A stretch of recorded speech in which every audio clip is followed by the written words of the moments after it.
many of you are under the age of 21? And how many of you drink alcohol like at social gatherings, parties, or at family events? I do. Well, today I'm going to tell you why the drinking age should be lowered to 18. We are in college and many college students drink alcohol that are under 21. Lowering the drinking age will be beneficial for everyone, and it will possibly decrease unsafe drinking activities. I'm under the age of 21 and I also drink alcohol when I go out to parties, family, things like that. And the drinking age should be lowered because drinking is going to happen regardless, and I think that this would just be better for everyone. So first I'm going to talk about what being 18 allows us to do already, what lowering the drinking age, how that would decrease unsafe alcoholic drinking activities. Then finally, I'm going to propose a compromise it'll be a call to action. So when we turn 18, we are considered adults by federal law. We're allowed to vote. We no longer have curfew. We can get married. We can sign important documents, join the military, and we can get prosecuted by adults. And if we are considered adults, we should be allowed to make our own decisions like adults do, and we should have the option to drink. So, according to the Merriam-Webster's Dictionary, the full definition of adult is fully developed and mature, grown up. I'm not going to read all of it, but basically like dealing in or explicitly sexual material. So according to Merriam-Webster's Dictionary, we're already considered adults because we can decide if we want to have sex, we're grown up, and we're fully developed. And since we are considered adults, our brains are fully developed to make decisions like adults do. And some may say our brains are not fully developed, but that doesn't make sense to me because we're only developed for some decisions.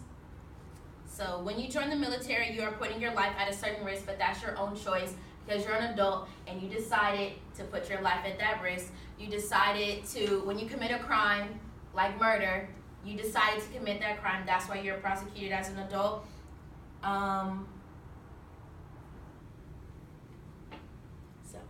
According to a statistic reported by the website Alcohol Alert on National Institute on Alcohol Abuse and Alcoholism in 2009, 35% of drunk driving accidents were the cause of drivers between the age of 21 and 24.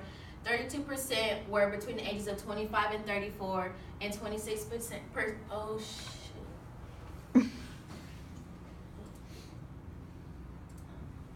and 26% were between the ages of 35 and 44. All of these drinkers were of the legal drinking age, and they chose to drink irresponsibly, but they are said to be fully developed enough, and they are said to have more common sense than 18-year-olds, and that's why they're allowed to drink at 21. But as you can see here, they don't obviously use that common sense very well. So I talked about what we're allowed to do when we turn 18, and now we'll talk about how lowering the drinking age will decrease unsafe activities. So like I said before, whether it's going to be legally lowered or not, I'm sure you guys are still going to continue to drink. I'm going to continue to drink. But I think that if we lower it, it will be a better thing. So we're in college, and many college students drink. Many college students are over 21 and they're able to get alcohol. But for me and for like some of you that do drink, even though we're not 21, we still get our hands on alcohol. We still find a way to get it.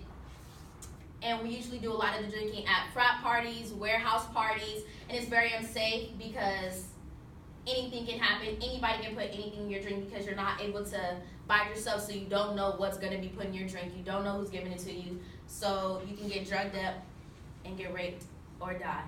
Anything. So a lot of drink. Oh, I said that already. Okay.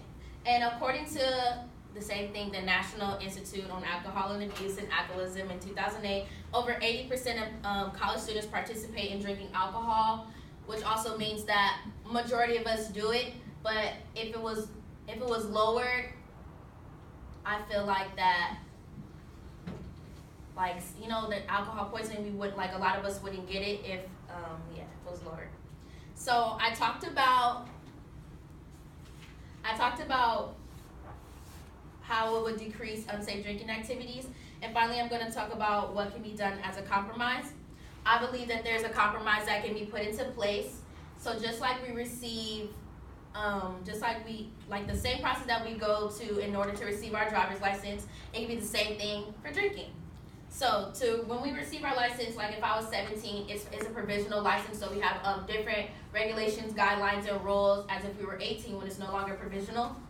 So we will go through a series of classes and courses and then be tested on our lives to learn about drinking responsibly, the do's and the don'ts, just like we do in regular driving school and courses.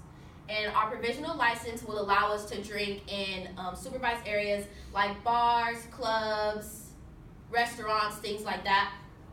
And once we reach a year, we will no longer need our provisional license. We will be able to purchase and drink alcohol regularly like people do when they're actually 21. And just like a provisional license can be revoked and taken away for drinking, it would, just like it can be revoked and taken away for driving, it would be the same for drinking. So say it's like if you're drinking and you get caught drunk like out and about just walking around or whatever, it can be taken away because you did the wrong thing.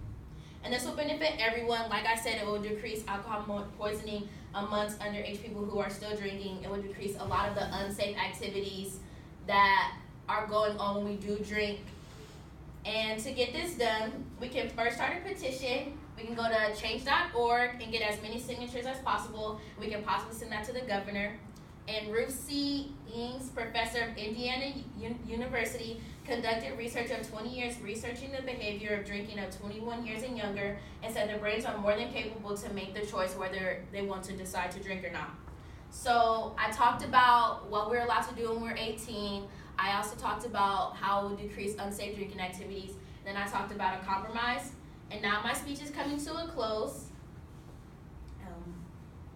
The drinking age should be lowered because, like I said, we're all going to do it anyway. And yeah, happy drinking. The end.